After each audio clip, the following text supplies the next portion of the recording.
Radhe Radhe Radhe Radhe and welcome to my new video.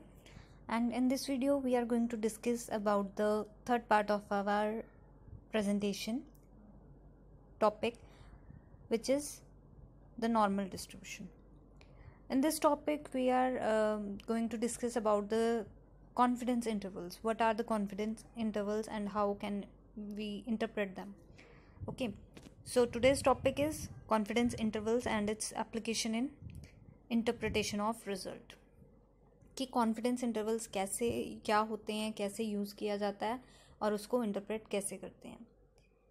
ठीक है, तो सबसे पहले कॉन्फिडेंस इंटरवल क्या होता है. कॉन्फिडेंस इंटरवल नाम से ही जैसे आपको क्लियर हो रहा है कि किसी चीज़ पे हम कितने कॉन्फिडेंट हैं, है ना. तो कॉन्फिडेंस इंटरवल क्या होगा कि एक ऐसा इंटरवल जहाँ पे हमें अपने क्योंकि हमने कहा था कि नॉर्मल डिस्ट्रीब्यूशन में पैरामीटर्स जो हैं वो अननोन होते हैं. म्यू एंड सिग्मा जो दो पैरामीटर्स होते हैं वो क्या होते हैं, पॉपुलेशन पैरामीटर्स होंगे और वो क्या होंगे, अननोन होंगे, है ना. तो अननोन होंगे तो हम उसका एस्टिमेट अगर लगाना चाहें कि वो क्या वैल्यू ले सकते हैं on the basis of sample, है ना. सैम्पल के बेसिस पे हम कोई भी इंफॉर्मेशन निकालते हैं पॉपुलेशन के लिए. ठीक है, तो सैम्पल के बेसिस पे जब भी हम इंफॉर्मेशन निकालेंगे उस पैरामीटर के बारे में, सो वो कॉन्फिडेंस इंटरवल हमें ये बताएगा कि इस इंटरवल के अंदर आपकी ट्रू वैल्यू लाई कर सकती है पॉपुलेशन पैरामीटर की.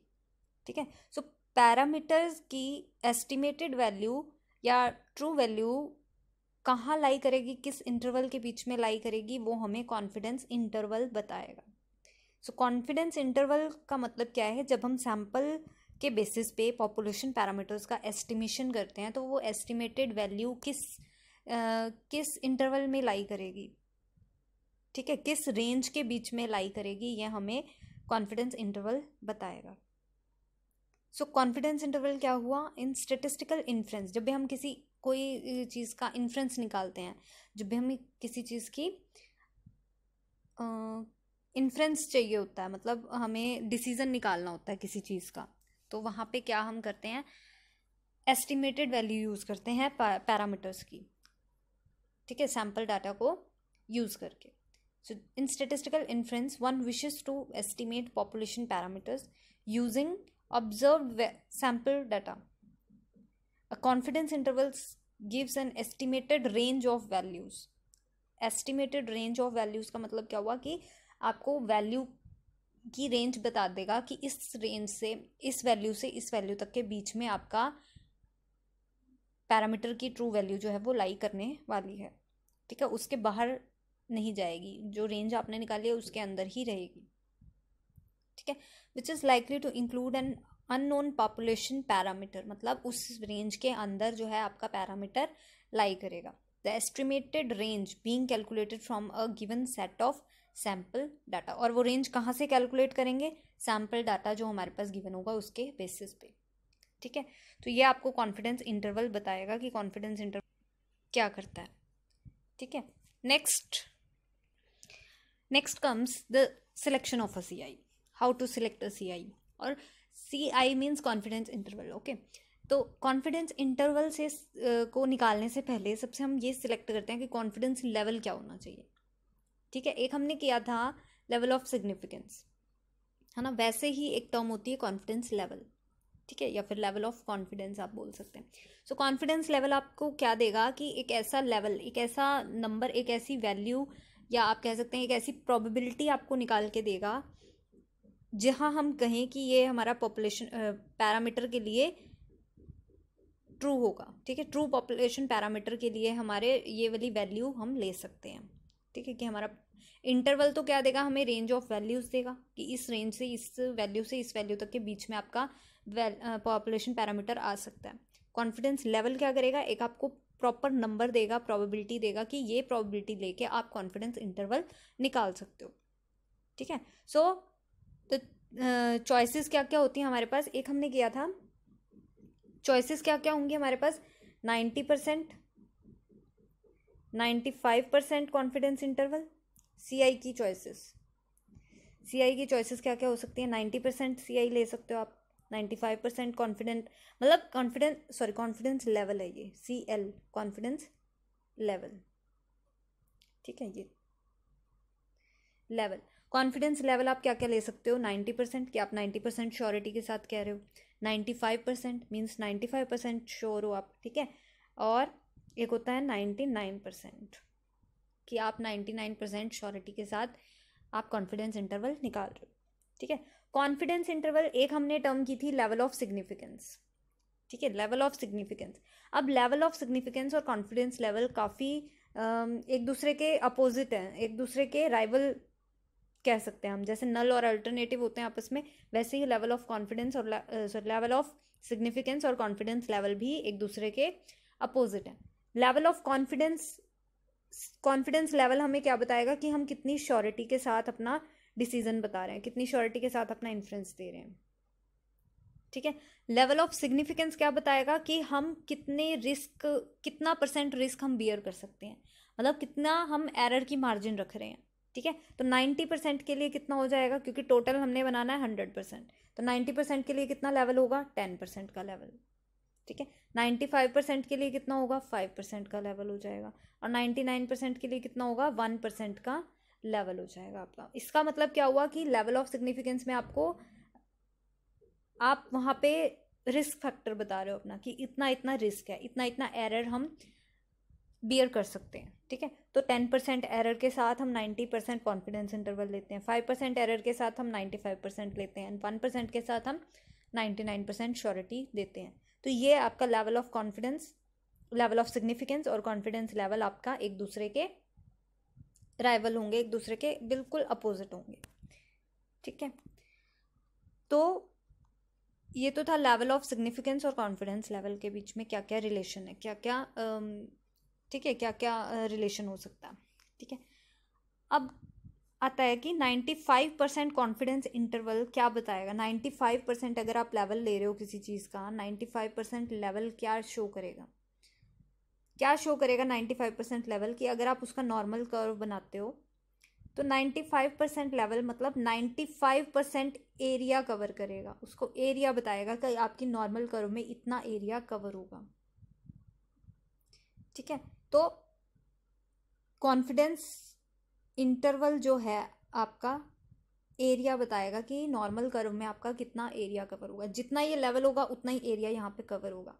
अगर आप 90% लेवल लेते हो तो 90% एरिया कवर होगा, ठीक है। अगर आप 99% लेते हो तो यहाँ पे 99% एरिया आपका कवर होगा, ठीक है। अगर आप 95% ले रहे हो तो 95% एरिया आपका कवर होगा, ठीक है। अब एरिया कवर होने का मतलब क्या है कि कवर कितना एरिया हो रहा है। अब देखिए इस ग्राफ में आपको दिख रहा होगा कि ये ग्राफ में अगर हमने 95% एरिया लिया है, ठीक है, 95% हमने एरिया लिया, तो इसका मतलब 95% एरिया कवर हो रहा है, तो साइडों में बच भी तो रहा है। ये आप देख सकते हैं इसके लेफ्ट और राइट साइड पे कुछ एरिया, कुछ पोर्शन जो है वो बच गया, ठीक है। तो ये एरिया कितना होगा, क्योंकि 95% कवर हो चुका है, और टोटल एरिया कितना होता है, टोटल प्रोबेबिलिटी कितनी होती है 1, तो टोटल एरिया कितना होगा 100%, ठीक है। तो ये जो बचा हुआ एरिया ये कितना हो जाएगा 5%, ठीक है।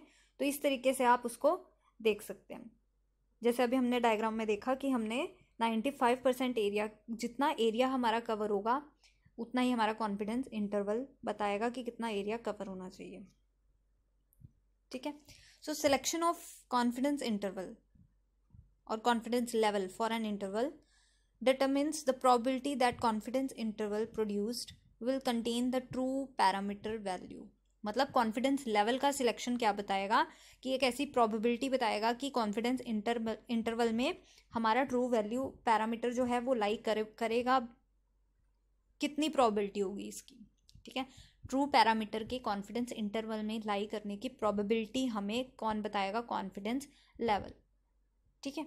तो कॉन्फिडेंस लेवल हमें एक तरह से प्रोबेबिलिटी देगा कि ट्रू पैरामीटर की, मतलब पैरामीटर जो है हमारा वो कॉन्फिडेंस इंटरवल में लाई करेगा या नहीं, उसकी प्रोबेबिलिटी कितनी है, ठीक है। So common choices for the confidence level, C capital C से हम इसको डिनोट करेंगे कॉन्फिडेंस लेवल को। सो कॉन्फिडेंस लेवल सी की चॉइसेस क्या क्या हो सकती हैं? 90%। अब 90% को हम ऐसे लिख सकते हैं, 90% है जैसे, तो इसको पॉइंट्स में क्या हो जाएगा? 90/100। तो हमने इसको पॉइंट्स में लिख रखा है 0.90। ठीक है, तो 0.90 हो जाएगा ये। ऐसे ही 0.90, 0.95 एंड 0.99 ये आपके कॉन्फिडेंस लेवल हो सकते हैं। ठीक है, these levels correspond to percentages of the area of the normal density curve. मतलब जो हम कॉन्फिडेंस लेवल लेकर चलेंगे वो हमें एरिया बताएगा कि उतना एरिया आपका कर्व में कवर होगा। For example 95% confidence interval covers 95% of the normal curve. ठीक है, अब 95% कर्व वहाँ पे कवर हो चुका है। ठीक है, सो कवर हो चुका है तो बचा हुआ एरिया कितना होगा? 5%। तो उसकी प्रोबेबिलिटी क्या हो जाएगी हमारी? Probability of observing value outside this area is less than 0.05, मतलब 5% से भी कम होगी। क्यों? क्योंकि हमारा एरिया जो है वो 95% ऑब्जर्वेशंस कवर कर चुका है। सो 95% कवर कर चुका है तो बचेगा कितना? 5%। तो इन दोनों को मिला के कितना बचेगा हमारा? 5%। तो बाहर आने की उसकी प्रोबेबिलिटी कितनी होगी? Less than 5%। ठीक है, तो ये चीज़ हो जाएगा because the normal curve is symmetric. ठीक है, हाफ, क्योंकि हमने पढ़ा था एक प्रॉपर्टी थी नॉर्मल कर्व की कि नॉर्मल कर्व जो होता है वो सिमेट्रिक होता है। हाफ उसका लेफ्ट हैंड साइड पे होगा, हाफ ही उसका राइट टेल पे होगा और हाफ ही उसका लेफ्ट टेल पे होगा। सो because the normal curve is symmetric, half of the area is in the left tail of the curve and other half of the area is in the right tail of the curve, as shown in the diagram to the right. For a confidence interval with level C, the area in each tail of the curve is equal to 1 minus C upon में 2. For 95% confidence interval, the area in each tail is equal to 0.05 upon 2, which is equal to 0.025. Okay, इसका मतलब क्या हुआ कि हमने अभी किया, अभी आप ये नेक्स्ट डायग्राम में देखते हैं हम। ये देखिए यहाँ पे आपको डायग्राम दिख रहा है। इस डायग्राम में इसने क्या बताया है कि हमारा नॉर्मल कर्व है। ठीक है, हमने ये नॉर्मल कर्व लिया, यहाँ पे आपको नॉर्मल कर्व दिख रहा है। अब ये रेड रीजन जो है, ये रेड रीजन क्या शो कर रहा है कि एरिया सी मतलब कॉन्फिडेंस इंटरवल। आपका कॉन्फिडेंस लेवल कितना था? 95%। आपने कॉन्फिडेंस लेवल 95% लिया तो इसका मतलब ये एरिया कितना कवर करेगा? 95% एरिया इसने कवर किया। अब हमने कहा था कि टोटल एरिया कितना होता है? 1। ठीक है, तो ये जो बच गया एरिया यहाँ से और यहाँ से, ये दोनों एरिया कितने हो गए टोटल मिला के? 5%, क्योंकि टोटल हमने 100% करना था। अब क्योंकि ये सिमेट्रिक है, लेफ्ट पे भी है राइट पे भी है। ठीक है, क्योंकि ये 5% टोटल है। अब ध्यान रखना ये 5%, अब जैसे ए और बी ले लूँ तो ए प्लस बी 5% है हमारे पास। ठीक है, और है क्या? सिमेट्रिक है, तो ए प्लस बी कितना हो गया? 5%। तो सिमेट्रिक है तो हम इसको ए प्लस ए लिख सकते हैं, क्योंकि जितना एरिया वहाँ लेफ्ट हैंड पे होगा उतना ही एरिया हमारा कहाँ होगा? राइट हैंड पे। तो A plus A is equal to 5% हो गया। तो twice of A is equal to 5%। So A की वैल्यू कितनी आ गई? 5/2। कितना हो गया? 2.5। ठीक है, तो 2.5% हो जाएगा। इसको डिवाइड बाय 100 से डिवाइड करोगे तो 0.025 बनेगा आपका। ठीक है, तो ये एरिया आपका कवर होगा। मतलब जो बच गया एरिया वो कितना होगा हमारे पास? 0.025 इधर और 0.025 इधर। तो यहाँ पे आप देख सकते हैं सी के ऊपर डिपेंड करेगा वो, सी के ऊपर डिपेंड करेगा। सी आपका जैसा होगा, अगर हमने सी 95% लिया है तो आप 1 माइनस 95% अपॉन में 2 करोगे। ठीक है, वो इतना एरिया यहाँ पे आएगा और इतना एरिया यहाँ पे आएगा। अगर आप 90% ले रहे हो तो यहाँ पे 90% माइनस करना पड़ेगा। मतलब जिस हिसाब से आप सी ले रहे हो उसके अकॉर्डिंग आपका एरिया यहाँ पे बचता रहेगा। ठीक है, और 1 माइनस सी क्यों किया हमने? क्योंकि यहाँ पे क्या हो जाएगा, क्योंकि टोटल एरिया हमारा 1 होता है। ठीक है, तो सी प्लस 1 माइनस सी 1 होना चाहिए। अब यहाँ पे अगर हम इसका हाफ हाफ कर दें, इधर भी 1 माइनस सी अपॉन में 2, तो ये पे क्या बनाएगा? 1 ही बनाएगा हमारे पास।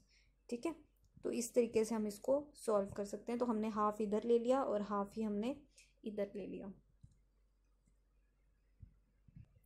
तो इस तरीके से आप देख सकते हैं कि इस कर्व में आपका जैसे जैसे सी चेंज होगा वैसे वैसे आपका लेफ्ट हैंड साइड का एरिया और राइट हैंड साइड का एरिया चेंज हो सकता है। ठीक है, अब यहाँ पे सेकेंड थिंग आपको क्या दिख रही है, यहाँ पे जेड स्टार और माइनस जेड स्टार और जेड स्टार। ठीक है, अब ये क्या होते हैं, इसी को बोलेंगे हम रेंज। ठीक है, इसको बोलते हैं हम रेंज। रेंज का मतलब क्या हो गया कि इसकी कोई वैल्यू आएगी कि जेड स्टार की वैल्यू क्या लेनी चाहिए हमें। ठीक है, तो अभी हम देखते हैं कि जेड स्टार होता क्या है। सो जेड स्टार, अब यहाँ पे जो आपको जेड स्टार दिख रहा है, ठीक है, जेड स्टार क्या डिनोट करेगा,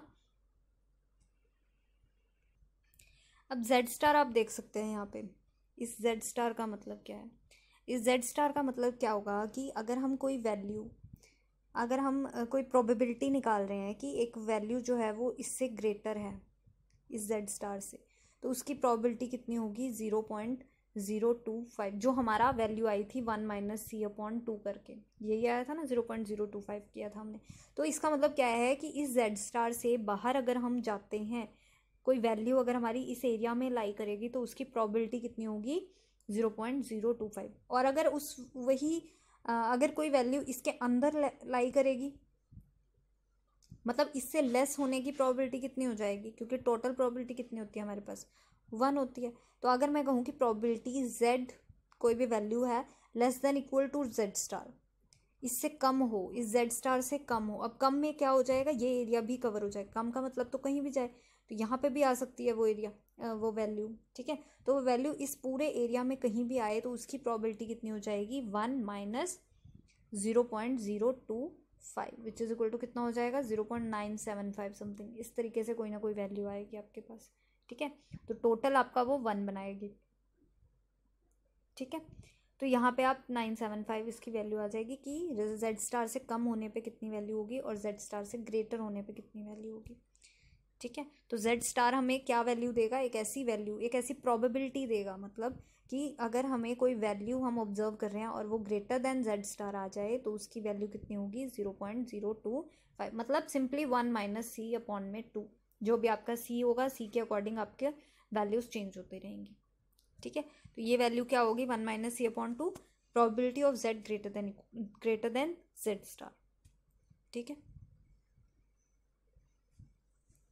so the value z star representing the point on the standard normal density curve such that the probability of observing a value greater than z star is equal to p, small p हमने p से denote कर दिया, is known as upper critical value। अपर क्यों किया हमने इसको, क्योंकि ये राइट हैंड साइड में है, क्योंकि ये यहाँ पे z स्टार को फॉल करा। अगर हम माइनस z स्टार लेते तो वो लोअर क्रिटिकल वैल्यू हो जाती। ठीक है, तो क्रिटिकल वैल्यू कौन सी हो जाएगी, अपर वाली critical value of the standard normal distribution. For example, if p is equal to 0.025, मतलब p की वैल्यू हमारी आई 0.025। ठीक है, तो the value of z star such that probability z greater than z star is equal to 0.025। ठीक है, और हम क्या कह सकते हैं कि z greater than z star की वैल्यू कितनी आई है 0.025। ठीक है, तो लेस देन की कितनी हो जाएगी, z less than equal to Z star 1 minus 0.025, तो इसको आप देख सकते हैं 0.975 आ जाएगी ये वैल्यू। ठीक है, तो आपके पास क्या आ गया, लेस देन की भी वैल्यू आ गई और ग्रेटर देन की भी वैल्यू आ गई। तो जेड स्टार की वैल्यू क्या होगी, ये हमारे पास ये क्या आई, प्रोबेबिलिटी आई कि अगर आपको जेड स्टार से ग्रेटर नंबर मिल रहा है या जेड स्टार से लेस देन इक्वल टू मिल रहा है तो आपके पास प्रोबेबिलिटीज क्या आएंगी। लेकिन जेड स्टार की वैल्यू क्या होगी 1.96। 1.96 कैसे आई, क्योंकि हमारे पास एरिया का टेबल होता है, एक नॉर्मल टेबल होता है, उसमें आप एरिया निकाल सकते हो कि कितने परसेंट पे कितनी आपकी एरिया कवर होता है। तो 95% अगर आप लेवल ले रहे हो तो वहाँ पे आपका 1.96 एरिया कवर होता है। ठीक है, एक नेक्स्ट हमने टेबल, नेक्स्ट स्लाइड में मेरे पास एक टेबल है, उसमें से आप चेक कर सकते हो कि कितने लेवल पे कितना एरिया कवर होता है। तो 95% पे आपका 1.96 एरिया कवर हो जाता है, तो ये जेड स्टार की वैल्यू कितनी हो जाएगी 1.96। सो जेड स्टार की वैल्यू हो जाएगी 1.96 for a confidence interval with level C. The value of P, small P की वैल्यू क्या होगी, क्योंकि अभी हमने किया था यहाँ पे, ये जो हमने किया था, पी की वैल्यू कितनी निकल के आई थी, 1 माइनस सी अपॉन 2, क्योंकि जो हम यहाँ पे वैल्यू ले रहे थे, क्योंकि probability of Z greater than Z star, कितनी वैल्यू दे रहा था वो 0.025, और ये था क्या हमारे पास 1 माइनस सी अपॉन 2। ठीक है, तो P की वैल्यू आपके पास कितनी आएगी 1 माइनस सी अपॉन 2। आप C को चेंज करते रहो, P भी आपका चेंज होता रहेगा। ठीक है, तो P की वैल्यू होगी आपके पास 1 माइनस सी अपॉन में 2। ठीक है, a 95% confidence interval for the standard normal distribution, then is the interval minus 1.96 to 1.96। तो ये हमारा इंटरवल निकल आया। अब कॉन्फिडेंस इंटरवल क्या रहा हमारा, माइनस जेड स्टार से जेड स्टार, तो 1.96 से 1.96, माइनस 1.96 से 1.96, तो ये आपका इंटरवल आ गया।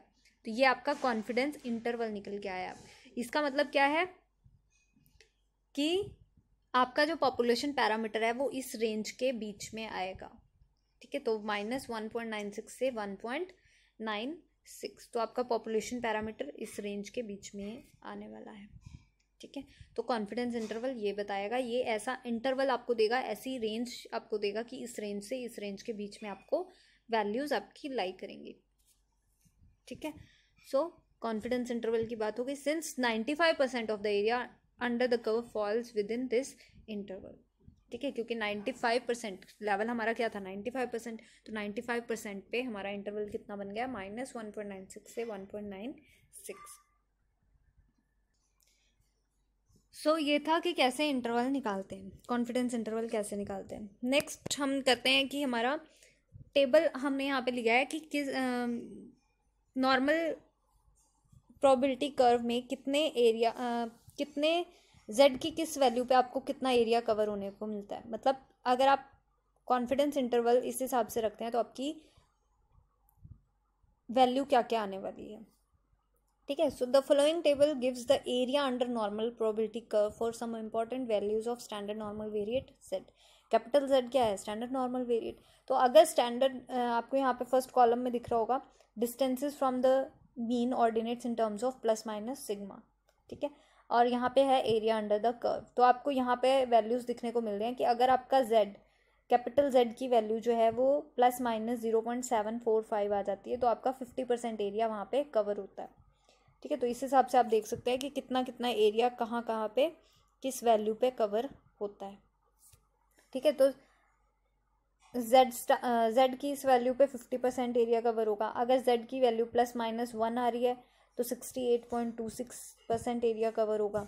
ठीक है, मतलब 0.6826। अगर आप इसको डेसिमल्स में करते हो, परसेंटेज से हटाते हो, तो यहाँ पे आपका 0.26 हो जाएगा। अगर आपकी Z की वैल्यू प्लस माइनस 1.96 है तो उसमें 95% एरिया कवर होगा, मतलब 0.95। ये किस हिसाब से हम बता रहे हैं कि अगर आपका एरिया, ये चीज़ है, अब अगर आपका नॉर्मल कर्व इस हिसाब से बन रहा है तो Z की वैल्यू, ठीक है, प्लस माइनस, अब यहाँ पे दिख रहा होगा आपको distances from the mean ordinates in terms of sigma. अब ये X is equal to mu है, तो यहाँ से म्यू माइनस सिग्मा और इधर म्यू प्लस सिग्मा, तो सिग्मा से कितने डिस्टेंसेस पे हैं, तो यहाँ पे आप देख सकते हैं कि अगर हम कर्व बनाते हैं, नॉर्मल कर्व हमने बनाया, नॉर्मल कर्व अगर हम बना देते हैं तो यहाँ पे ये क्या हो जाएगा, मीन म्यू का।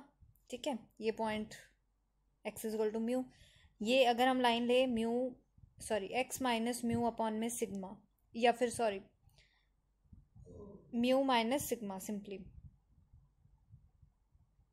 म्यू से डिस्टेंसेस देखने हमने, मीन से डिस्टेंसेस। ठीक है, ये म्यू प्लस सिग्मा हो जाएगा।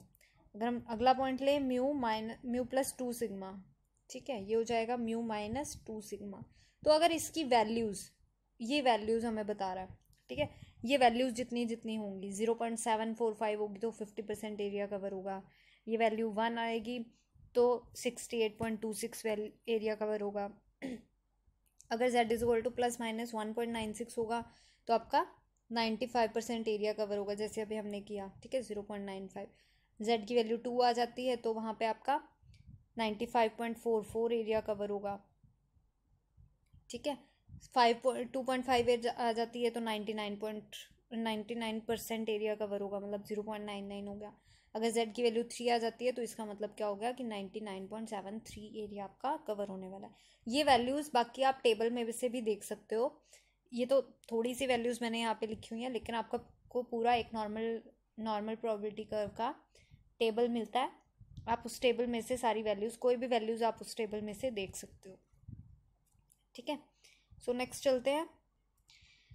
Next topic we are taking is confidence intervals for unknown mean and known standard deviation. अभी हमने सिंपली पढ़ा कि कॉन्फिडेंस इंटरवल निकालते कैसे हैं और क्या करते हैं, कॉन्फिडेंस इंटरवल्स का मतलब क्या होता है, ठीक है।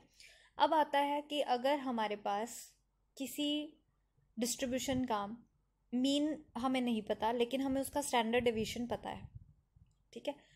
अननोन मीन है लेकिन नोन स्टैंडर्ड डेविएशन है, तो उस केस में हम क्या करेंगे, ठीक है। कि अगर हमारे पास नॉर्मल पॉपुलेशन है, X follows normal population with some mean mu, we don't know about the mu whatever it may be, and we know the standard deviation sigma is known, okay, sigma is like 1.5 और something, कोई भी value हो सकती है sigma की, ठीक है। तो सिग्मा हमें पता है लेकिन मीन हमें म्यू का नहीं पता, we don't know about anything about the mean, okay. तो उस केस में हम कॉन्फिडेंस इंटरवल कैसे निकालेंगे, ठीक है। तो उस केस में हम क्या करते हैं, हम क्योंकि हमें म्यू नहीं पता, we don't know about the mean mu, okay, but we know the sample mean, क्योंकि हम सैम्पल निकालते हैं, सैम्पल तो हमने निकालना है, but we know the sample mean is X bar. तो वहाँ पे एक्स बार के कॉरस्पॉन्डिंग हम पॉपुलेशन पैरामीटर के लिए वैल्यू निकालेंगे, ठीक है। तो कॉन्फिडेंस इंटरवल करेगा क्या कि यही मीन बताएगा कि इस वैल्यू से इस वैल्यू के बीच में आपका पॉपुलेशन मीन लाई करने वाला है, ठीक है। तो यहाँ पे हम क्या करेंगे, क्योंकि हमें एक्स बार पता है, in case when we don't know about the mean mu, then what we do is X bar plus minus Z star अभी हमने बताया कि क्या होता है जेड स्टार, और सिग्मा अपॉन में रूट एन। इस तरीके से हम वैल्यू निकाल सकते हैं। तो ये हमारा कॉन्फिडेंस इंटरवल बताएगा, एक प्लस का साइन के साथ दो वैल्यूज निकल के आएंगी, एक्स बार प्लस समथिंग और एक्स बार माइनस समथिंग, ठीक है। तो एक्स बार जब माइनस करेंगे तो वो लेफ्ट लिमिट आ जाएगी, प्लस करेंगे तो वो राइट लिमिट आ जाएगी, ठीक है। तो इस तरीके से हम कॉन्फिडेंस इंटरवल वहाँ पे निकाल सकते हैं। So for a population with unknown mean mu and known standard deviation sigma, confidence interval for the population mean, अब population mean क्योंकि हमें नहीं पता है तो उस population mean को ही, उस population mean के लिए ही confidence interval निकालेंगे कि इस वैल्यू से इस वैल्यू के बीच में हमारा population mean लाई कर सकता है, ठीक है, based on a simple random sample of size n, ठीक है। is confidence interval क्या होगा, x bar plus minus Z star sigma upon root N. तो ये आपको इंटरवल मिल जाएगा where Z star is the upper 1 minus C upon 2। Z star की वैल्यू क्या होगी, अपर क्रिटिकल वैल्यू पे जो हमारे पास आएगा 1 माइनस सी अपॉन 2, ठीक है। ये जेड स्टार की हमारी वैल्यू हो जाएगी 1 minus C upon 2, upper critical value for the standard normal distribution, ठीक है, 1 माइनस सी अपॉन 2। कॉन्फिडेंस लेवल तो हम लेके ही चलेंगे कि कितने लेवल पे हमें निकालना है, ठीक है। तो वो कैपिटल सी क्या हो जाएगा, कॉन्फिडेंस लेवल, ठीक है। इसको हम एक एग्जांपल की हेल्प से देखते हैं। सो इसको अब हम एक एग्जांपल की हेल्प से पढ़ते हैं कि क्या ये कहना चाह रहा है, ठीक है। So suppose a student measuring the boiling temperatures of a certain liquid observes the readings in Celsius, okay। तो रीडिंग्स हमें दे रखी हैं, 6 रीडिंग्स दे रखी हैं, ठीक है, on 6 different samples of a liquid. He calculates the sample mean to be 101.82, sample mean उसका इतना आया 101.82। If he knows that the standard deviation for this process is 1.2 degrees, what is the confidence interval for the population mean at a 95% confidence level? अब यहाँ पे आपको confidence level उसने बता रखा है कि इतने लेवल पे आपको कॉन्फिडेंस इंटरवल निकालना है पॉपुलेशन मीन के लिए। ओके, अब ये कहता क्या है कि एक स्टूडेंट ने अपना एक्सपेरिमेंट स्टार्ट किया, उसने अपने एक्सपेरिमेंट में 6 रीडिंग्स ली बॉइलिंग टेम्परेचर्स की, ठीक है, measuring boiling temperatures of a certain liquid, किसी लिक्विड का बॉइलिंग टेम्परेचर उसने नोट किया, 6 रीडिंग्स ली उसने कि इतनी इतनी रीडिंग्स आई मेरे पास, ठीक है, डिफरेंट सैम्पल्स थे उसके पास, ठीक है, डिफरेंट सैम्पल्स से उसने रीडिंग्स नोट करी। अब उसको ये पता है कि हमारा उसका सैम्पल मीन जो है वो 101.82 आया है, ठीक है। अब उसको स्टैंडर्ड डेविएशन भी पता है, स्टैंडर्ड डेविएशन प्रोसीजर के लिए कितना रहा 1.2 डिग्रीज, ठीक है। स्टैंडर्ड डेविएशन मिल गया उसको, सैम्पल मीन मिल गया उसको। अब वो चाहता है कि कॉन्फिडेंस इंटरवल निकालना पॉपुलेशन मीन के लिए एट 95% कॉन्फिडेंस लेवल, मतलब उसको श्योरिटी है कि 95% उसकी रीडिंग्स जो हैं वो करेक्ट हैं। उसने श्योरिटी 95% ली है कि 95% श्योरिटी के साथ उसका पॉपुलेशन मीन कहाँ लाई करेगा, ठीक है। सो अब यहाँ पे उसको निकालना क्या है, उसको ट्रू मीन निकालना है एक तरह से, क्योंकि आपको सैम्पल मीन गिवन है, ठीक है। तो सैम्पल मीन गिवन है तो हमें निकालना क्या है, ट्रू मीन उसका कहाँ लाई करेगा, ठीक है। हमें ये निकालना है कि ट्रू मीन, पैरामीटर मीन, मतलब म्यू जो है पैरामीटर होता है म्यू, तो पैरामीटर वैल्यू हमारी कहाँ लाई करेगी, हमें ये पता करना है, ठीक है।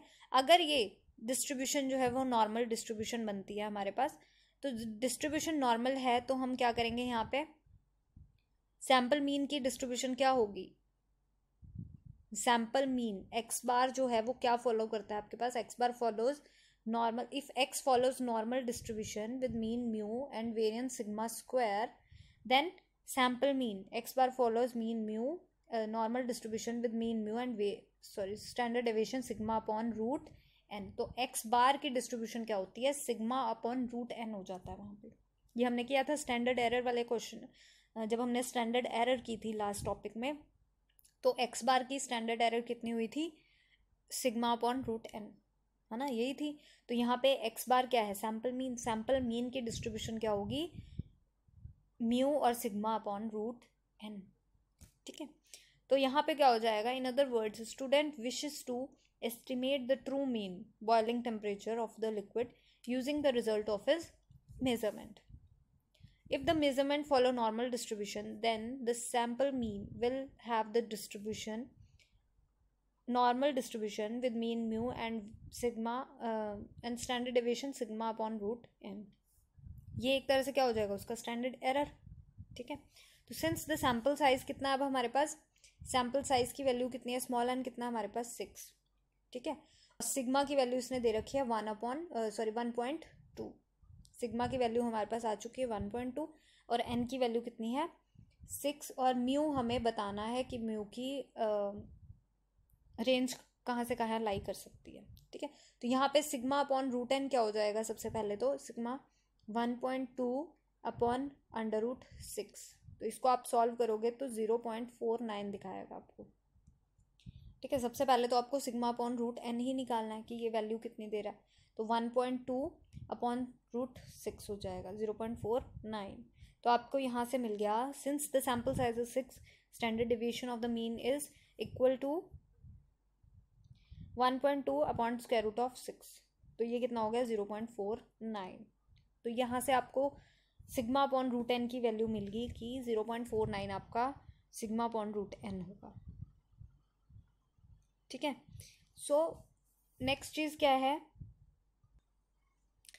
नेक्स्ट चीज़ उसको क्या पता है कि यहाँ पे हमें पता था कि सैम्पल मीन है ना, एक्स बार उसको पता था, एक्स बार पता था 101.82, एक्स बार हमें पता था।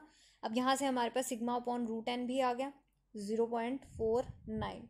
तो अब यहाँ पे आपको नॉर्मल डिस्ट्रीब्यूशन मतलब एक्स बार की डिस्ट्रीब्यूशन पता चल गई कि ये दो वैल्यूज़ आपकी एक्स बार में आने वाली हैं, ठीक है। आपको दो वैल्यूज़ पता चल गई, एक्स बार मीन, सैम्पल मीन और सैम्पल स्टैंडर्ड डेविएशन की वैल्यू आपके पास आ चुकी है। अब यहाँ पे ये कहता है कि 95% कॉन्फिडेंस लेवल पे हमें बताना है कि 95% कॉन्फिडेंस लेवल पे क्या वैल्यू आएगी, ठीक है। सो 95% कॉन्फिडेंस लेवल पे आपको पता है कि एरिया कितना कवर होता है, 1.96। जेड स्टार की वैल्यू होती है हमारी 1.96। ठीक है, तो यहाँ पे क्या मतलब इतना एरिया यहाँ पे हमारा कवर होगा। ठीक है, और साथ में क्रिटिकल वैल्यू हमें निकालनी है, क्योंकि हमारे पास फॉर्मूला क्या था, अगर आप यहाँ पे देखते हैं फॉर्मूला हमारे पास था X bar plus minus Z star sigma upon root N. तो यहाँ पे जेड स्टार हमें क्रिटिकल वैल्यू मिलती है, तो जेड स्टार तो निकालना पड़ेगा हमें। ठीक है, तो यहाँ से हमारे पास क्या वैल्यू आ जाएगी, 1 माइनस सी अपॉन 2 करेंगे हम। तो सी की वैल्यू कितनी है, 95% लेवल है, तो 0.95 हो गया। तो 0.95 हो गया, तो 1 माइनस सी अपॉन 2 जब निकालेंगे तो वो कितना हो जाएगा, 0.025। ठीक है, तो 1 माइनस सी अपॉन 2 हमें निकालना पड़ेगा यहाँ से। ठीक है, और साथ में ये क्या बताएगा हमें, ये जो 1 माइनस सी अपॉन 2 हमने किया है, इसका मतलब क्या है कि ये प्रोबेबिलिटी बताएगा कि हमारे इंटरवल से बाहर जाने की प्रोबेबिलिटी इससे लेस होगी। ठीक है, तो हमें यूज़ क्या करना है यहाँ पे, अब 95% कॉन्फिडेंस इंटरवल पे हमारे पास क्या आ जाएगा, एक्स बार की वैल्यू पता है हमें, प्लस माइनस जेड स्टार की वैल्यू हमें पता है कि हमारा 95% कॉन्फिडेंस इंटरवल है, तो 1.96 हमारी वैल्यू यूज़ होने वाली है, into sigma upon root n. Sigma upon root n हम निकाल चुके हैं, कितनी वैल्यू आई थी, 0.49। जेड स्टार की वैल्यू पता है हमारे पास 1.96, और साथ में एक्स बार की वैल्यू पता है 101.82। तो ये हमारी वैल्यूज़ हो जाएंगी, इसको सॉल्व करना है हमें। इसको सॉल्व करके जो रेंज आएगी वो हमारी कॉन्फिडेंस इंटरवल बन जाएगा। ठीक है, तो क्या हुआ हमारे पास, in the above example the student calculated the sample mean of the boiling temperatures to be 101.82 with standard deviation 0.49. The critical value for a 95% confidence interval is 1.96। ये भी हम करके हटे हैं कि 95% कॉन्फिडेंस लेवल पे आपका 1.96 एरिया कवर होता है, तो इतनी z की वैल्यू इतनी आ जाती है हमारी। So where 1 minus 0.95 upon 2 is equal to 0.025 which is nothing but 1 minus C upon 2। So ये हमारी 1 माइनस सी अपॉन 2 की वैल्यू थी। ठीक है, इसका हमें यूज़ नहीं करना, सच इसका हमें यूज़ नहीं करना, हमें सिर्फ ये हमें ये बताएगा कि हमारी प्रोबेबिलिटी कितनी होगी इस रेंज से बाहर जाने की। ठीक है, इससे लेस ही होगी, क्यों, क्योंकि हमने 95% श्योरिटी दिया, अब 10% तो रिस्क है ना, 95% हमने श्योरिटी दिया है, तो 5% तो हम रिस्क के चांसेस ले रहे हैं ना। तो 5% रिस्क का मतलब क्या हुआ कि वो इस रेंज से बाहर अगर जाता है तो इतनी प्रोबेबिलिटी होगी उसके रेंज से बाहर जाने की, विच इज़ लेस देन 0, मतलब अप्रोचेस टू 0 है। तो इसका मतलब क्या है कि बहुत ही कम चांसेस हैं कि हमारा पॉपुलेशन मीन जो है वो इस रेंज से बाहर जाएगा। ठीक है, तो a 95% confidence interval for the unknown mean mu is 101, मतलब ये हो गया एक्स बार माइनस, ये क्या हो गया हमारा एक्स बार माइनस 1.96 कितना हो गया जेड स्टार, और इनटू में दिस क्या हो गया सिग्मा अपॉन रूट एन। तो ये हमारा माइनस वाली वैल्यू होगी, कोमा ये क्या था हमारा एक्स बार प्लस ये क्या था हमारा जेड स्टार, और ये 0.49 क्या है सिग्मा अपॉन रूट एन। तो हमारे पास ये दो वैल्यूज़ आ जाएंगी, एक तो इसको सॉल्व करने पे और एक इसको सॉल्व करने पे। तो आपकी जो दो वैल्यूज़ आई वो हैं 100.86 और 102.78। तो इसका मतलब आपका पॉपुलेशन मीन जो है वो इन दोनों वैल्यूज़ के बीच में लाई करेगा। ठीक है, अब बारी आ जाती है कि अगर हम इसको चेंज करते हैं, नेक्स्ट चीज़ आती है कि अगर हम लेवल ऑफ कॉन्फिडेंस को डिक्रीज करते हैं तो क्या होता है। ठीक है, सो लेवल ऑफ कॉन्फिडेंस को डिक्रीज करने का मतलब क्या हुआ कि आपका कॉन्फिडेंस इंटरवल का साइज भी डिक्रीज करेगा। साइज डिक्रीज करने का मतलब उसकी वैल्यूज जो है जैसे अब यहाँ पे 100 मतलब इसकी लेंथ जो है वो भी डिक्रीज करेगी। मतलब अभी यहाँ पे इसका डिफरेंस आप देख सकते हो कितना, 102.78 में से 100 0.86 माइनस करिए, कितना होगा 2, और 17 में से 8 गया, कितना बनेगा।